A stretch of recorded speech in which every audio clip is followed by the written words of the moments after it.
Lions club of विटा gold यांच्यातर्फे घेण्यात आलेल्या कलाविष्कार 2025 या डान्स स्पर्धेमध्ये विटा हायस्कूल व संजय भगवानराव पवार ज्युनियर कॉलेज विटाने प्रेक्षकांची मनं जिंकून प्रथम क्रमांक मिळवला। या विद्यालयातील इयत्ता 9वी मध्ये शिकणाऱ्या विद्यार्थ्यांनी वाघ्या मुरळी या लोककला प्रकारामध्ये नृत्य सादर करून उपस्थित सर्व स्पर्धक, मान्यवर, प्रेक्षक आणि पालक यांची मनं जिंकून घेतली। संपूर्ण विटा परिसरात या विद्यार्थ्यांचं कौतुक केले जात आहे।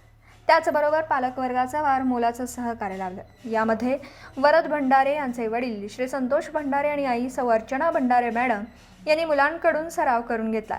त्याचप्रमाणे त्यांची बहीण वैभवी भंडारे हिचंही खूप मोलाचं मार्गदर्शन लाभलं। विद्यालयाचे प्राचार्य माननीय श्री हनुमंत जाधव आणि पर्यवेक्षक माननीय श्री सुनीलकुमार देशमुखे यांनी यशस्वी विद्यार्थ्यांचं कौतुक व अभिनंदन केलं। विद्यालयाचे कला शिक्षक श्री सतीश कुमार माने, संगणक शिक्षिका सौ स्वाती माने, उपशिक्षिका सौ मेघा नेवळे आणि उपशिक्षिका सौ उज्ज्वला येलपले यांचं मार्गदर्शन या विद्यार्थ्यांना लाभलं। दिवसभरातील घडामोडींचा आढावा घेण्यासाठी पाहत रहा N24 मराठी न्यूज चॅनल।